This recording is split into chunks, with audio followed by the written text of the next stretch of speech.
नमस्कार, मैं हूं सिकता दियो। लोकसभा चुनावों के सिलसिले में मुहावरा पुराना हो चुका है कि दिल्ली का रास्ता लखनऊ से होकर जाता है। सवाल यह है कि लखनऊ का रास्ता कहां से होकर जाता है? क्या गांधीनगर से? क्योंकि इस बार देश को 80 सांसद देने वाले उत्तर प्रदेश की चुनावी कमान बीजेपी ने उस शख्स को सौंप रखी है जो गांधीनगर से आया है। बीजेपी अगर देश में और यूपी में कामयाब होती है तो इसमें शक नहीं कि इसका बड़ा सेहरा अमित शाह के सर बंधेगा, जो नरेंद्र मोदी के सेनापति माने जाते हैं और जिन्होंने यूपी की कमान संभाली है। लेकिन अमित शाह का करिश्मा क्या है? इस सवाल के दो जवाब इस वक्त दिखते हैं। वो गुजरात के विकास का दावा और हिंदुत्व की कट्टर छवि दोनों अपने साथ लेकर आए हैं और इसके साथ साथ यूपी की छोटी से छोटी बाजी पर वो अपनी नजर रखे हुए हैं। टिकट बंटवारे से लेकर पर्चा भरने के तरीके और चुनाव प्रचार की योजना तक उनकी मौजूदगी और उनके बयानों से एक तरफ वोटों का ध्रुवीकरण होता है तो दूसरी तरफ बदलाव का भरोसा होता है। वो यूपी के नहीं है, लेकिन उनकी राजनीति और राजनीतिक पहचान बीजेपी को रास आती है, जिसमें बहुत तीखी आक्रामकता है, लगभग डराने वाली वैचारिकता और अपने इकलौते लक्ष्य पर नजर। ये हिंदुत्व का रास्ता है जो मोदी से होकर जाता है। तो अगले आधे घंटे में रणनीति में हम देखेंगे अमित शाह की, उनके पीछे खड़े नरेंद्र मोदी के और उसके पीछे चल रही बीजेपी की रणनीति। अमित शाह चुनाव प्रचार में ताकत लगा रहे हैं। वो यूपी में रोड शो कर रहे हैं, रैलियां कर रहे हैं और समर्थकों को बड़ी जीत का भरोसा दिला रहे हैं। बनारस में 24 अप्रैल को हो रहे नरेंद्र मोदी के नामांकन की तैयारियों के लिए लगातार बैठकें करते रहे शाह ने होटल में कुछ वक्त हमारे लिए निकाला। अगली सुबह हम निकल पड़े अमित शाह के साथ एयरपोर्ट के लिए। हम गाजीपुर जा रहे हैं, जहां से बीजेपी उम्मीदवार मनोज सिन्हा के नामांकन में अमित शाह रहेंगे।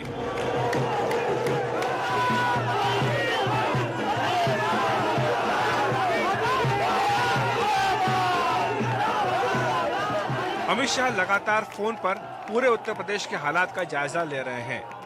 गाजीपुर में उतरते ही स्वागत की औपचारिकताएं, फिर सीधे मनोज सिन्हा के रोड शो में शामिल होते हैं शाह। आप जो प्रतिमा देख रहे हैं वो है दीनदयाल उपाध्याय की, जिन्होंने गाजीपुर की सीट के बारे में ये कहा था कि अगर बीजेपी यहाँ से चुनाव जीतती है तो फिर देश में शासन करने से उसे कोई नहीं रोक सकता है। आप इस वक्त देख रहे हैं पीछे जो अमित शाह काफिला लेकर के जा रहे हैं, उनके साथ मनोज सिन्हा बीजेपी के उम्मीदवार गाजीपुर से हैं। दिलचस्प बात यह है कि 1998, 99 दो बार मनोज सिन्हा यहाँ से चुनाव जीते थे और दोनों ही बार अटल बिहारी वाजपेयी प्रधानमंत्री बने थे। बीजेपी को उम्मीद है कि इस बार फिर मनोज सिन्हा यहाँ से चुनाव जीतेंगे और नरेंद्र मोदी प्रधानमंत्री बनेंगे। बीजेपी के झंडों के बीच केसरिया टोपियों का हुजूम। अमित शाह को देखते ही कार्यकर्ता हर हर महादेव के नारे लगाने लगते हैं।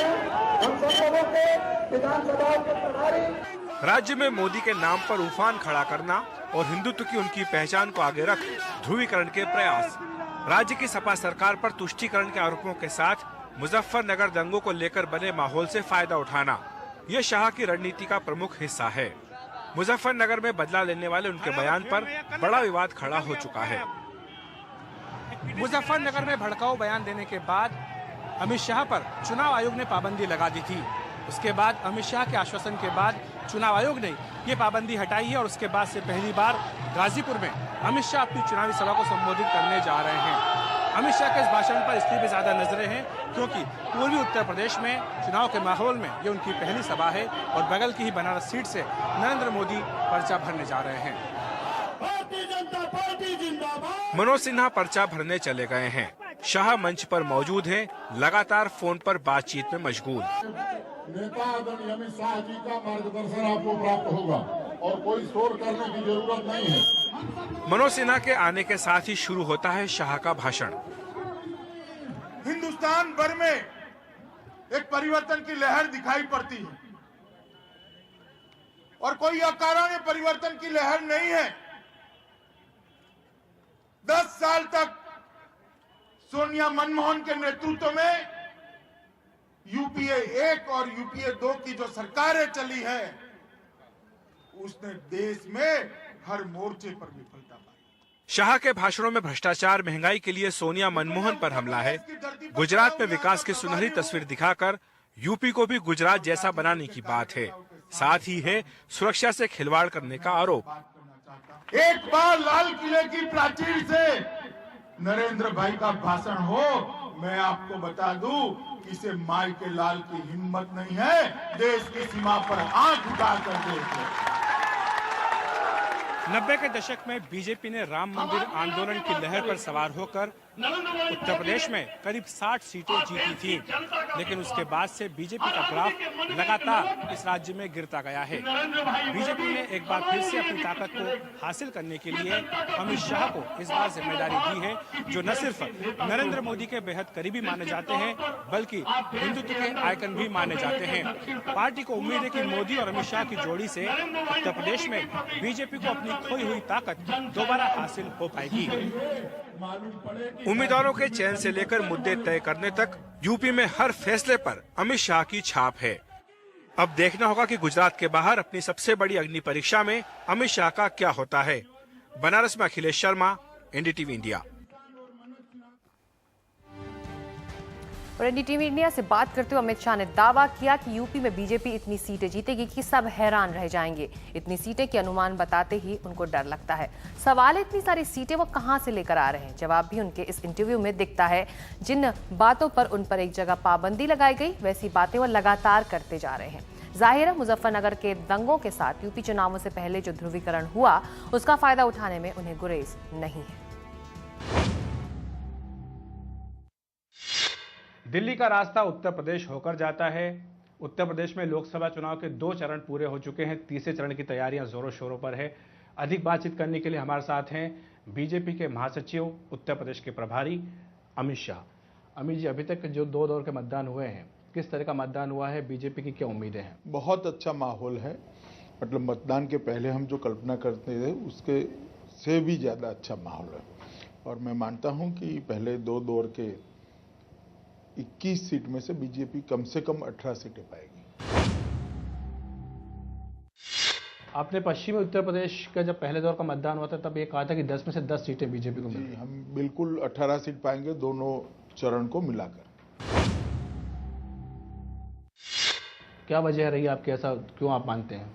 देखिए, उत्तर प्रदेश की जनता काफी त्रस्त है। यहाँ की सरकार के खिलाफ बड़ी एक जनभावनाएं हैं और यूपीए सरकार के खिलाफ भी जनभावना है। और सपा और बसपा ने यूपीए को बचाया है, इनकी सरकार चलाई है, ये लोग भली भांति जानते हैं। अगर केंद्र में सरकार परिवर्तित करना है तो ना सपा बदल सकती है, ना बसपा बदल सकती है, सिर्फ भारतीय जनता पार्टी सरकार बदल सकती है। और एंटी इनकम्बेंसी जिन कारणों के कारण है, जिन वजहों के लेकर है, उन सभी का परिमार्जन, उन सभी का मतलब उसमें आशा का किरण नरेंद्र मोदी दिखाई पड़ता है। और मोदी जी के प्रति एक बड़ा उत्साह का भाव यूपी की जनता के अंदर पड़ा है। अमित जी, लेकिन उत्तर प्रदेश में हम देख रहे हैं कि लगातार पहले सपा, फिर बसपा, फिर सपा, फिर बसपा, इस तरह का दौर चल रहा है।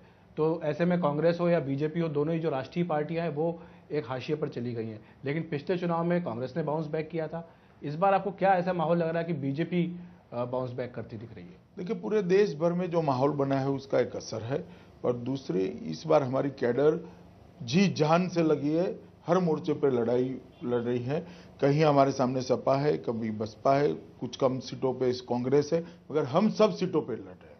80 की 80 सीटों पे भारतीय जनता पार्टी मैदान में। ये जो आप 80 सीटों पर चुनाव लड़ने की आप बात कह रहे हैं कि आप मैदान में हैं, लेकिन एक जो बात यहाँ पे देखने में आई है वो हो रहा है कि ध्रुवीकरण होता दिख रहा है, या कोशिशें की जा रही है कि ध्रुवीकरण किया जाए। आप आज जब हमसे बात कर रहे हैं, आपने थोड़ी देर पहले जो है गाजीपुर में एक सभा को संबोधित किया है। ये सभा आपने तब संबोधित की जब चुनाव आयोग ने आपके ऊपर जो पाबंदी लगाई थी वो हटा ली। मुजफ्फरनगर में जो आपका भाषण हुआ था, इसमें आपने बदले की बात कही थी। ये कहा गया कि उसके बाद आपने ध्रुवीकरण करने की कोशिश की थी। देखिए, मेरी पूरी टेक्स्ट आप देखेंगे तो आपको मालूम पड़ जाएगा कि मेरे मुजफ्फरनगर के भाषण और गाजीपुर के भाषण में कोई अंतर नहीं है। सिर्फ एक शब्द बदला को इंटरप्रेट किया गया है। मैंने वहां भी कहा था, बदला विकास में आप पिछड़ गए, इसका लेना है। इस तरह से मेरी भाषण की टेक्स्ट थी। मगर खैर, चुनाव आयोग ने जो टिप्पणी करी है इसका मैं सम्मान करता हूं और मैं मानता हूं कि सभी राजनीतिक दलों ने चुनाव आयोग का सम्मान करना चाहिए। लेकिन दूसरी तरफ आजम खान के ऊपर भी इसी तरह की पाबंदी लगाई गई थी। समाजवादी पार्टी का कहना है कि ये देखिए, अमित शाह की पाबंदी तो हटा ली गई, लेकिन आजम खान की पाबंदी नहीं हटाई गई है। नहीं, अब वो उनका चुनाव आयोग के बारे में कहना है, उस पर मेरा कुछ भी बोलना उचित नहीं है। पर क्या आप मानते हैं कि समाजवादी पार्टी की ओर से कोशिश की जा रही है कि एक तरह का सांप्रदायिक ध्रुवीकरण हो? देखिए, उनके चुनाव घोषणा पत्र के अंदर उन्होंने माइनॉरिटी के लिए रिजर्वेशन की बात करी है, टेररिस्टों के केस वापस लेने की बात करी है, सिर्फ मुस्लिम बच्चियों को ही वजीफे देने की बात करी है। मैं मानता हूं इसी से ध्रुवीकरण होगा ही होगा। तो इसके बदले में आपने क्या बातें की है? कोई बात करने की जरूरत नहीं। ध्रुवीकरण ऐसी प्रक्रिया है कि जो कभी एक तरफा नहीं होती। तो आपको उम्मीद है कि अगर ये जो नहीं, मुझे उम्मीद रखने की जरूरत ही नहीं। समाजवादी पार्टी जो कर रही है, इसके कारण ध्रुवीकरण दोनों ओर से होगा। दूसरी बात ये कही जा रही है कि अगर समाजवादी पार्टी की ओर से मुस्लिम वोटों के ध्रुवीकरण की कोशिश हो रही है, तो बीजेपी की ओर से हिंदुओं के वोटों के ध्रुवीकरण की कोशिश हो रही है। जिस तरह का बयान गिरिराज सिंह ने, बिहार के जो पूर्व मंत्री, उन्होंने दिया, जिसमें कहा कि जो लोग मोदी का विरोध कर रहे हैं उन्हें पाकिस्तान चले जाना चाहिए, वो पाकिस्तान परस्त है। चलिए, गिरिराज जी के बयान के बारे में मुझे कोई टिप्पणी नहीं की। पार्टी ने अपना स्टैंड स्पष्ट कर दिया है, मगर उसका उत्तर प्रदेश की राजनीति से कोई लेन देन नहीं। दूसरी बात जो आ रही है अमित जी, यहाँ पर जो टिकट बंटवारे हुए थे बीजेपी में, उसको लेकर के खासतौर से जहाँ बैठे हैं बनारस में, इसके आसपास के इलाके में भारी असंतोष पार्टी के भीतर देखने को मिला था। क्या आपको लगता है इससे चुनाव नतीजों पर असर पड़ सकता है? देखिए, नतीजों के बारे में तो मैं आश्वस्त हूँ। नतीजों पे कोई असर नहीं पड़ेगा, क्योंकि जनता भारतीय जनता पार्टी के साथ जुड़ चुकी है, हमारे नेता के साथ जुड़ चुकी है। जहां तक असंतोष का सवाल है, स्वाभाविक है कि इस बार माहौल पहले से ही बना था कि भारतीय जनता पार्टी विजयी बनने जा रही है, भाजपा की सरकार बनने जा रही है। तो टिकटार्थी हमारे यहाँ सबसे ज्यादा थे। एक को देते हैं तो 25 लोग नाराज होते, बड़ा स्वाभाविक क्रम है। मगर आज कोई असंतोष नहीं है। आपने भी देखा होगा, पूरे पूर्वांचल में कार्यकर्ता एकजुट होकर भारतीय जनता पार्टी को विजयी बनाने के लिए लग गए हैं। क्या आप मानते हैं अमित जी कि ये जो लोग हैं वोट नरेंद्र मोदी के नाम पर मिल रहे हैं बीजेपी को, ना कि किसी उम्मीदवार के नाम पर मिल रहे हैं? देखिए, नरेंद्र मोदी भारतीय जनता पार्टी का प्रत्याशी और भारतीय जनता पार्टी का निशान कमल, तीनों में कोई अंतर्विरोध नहीं है। किसी के भी नाम से, कमल के नाम से वोट आए, प्रत्याशी के नाम से आए, या मोदी जी की लोगों के प्रति जो लोगों का मोदी जी के प्रति जो उत्साह इसके नाम से आए, वोट भाजपा की जोली में जाना है। लेकिन जोशी जी कहते हैं कि मोदी की कोई लहर नहीं, भाजपा की लहर है। जोशी जी ने क्लैरिफिकेशन दे ही दिया है।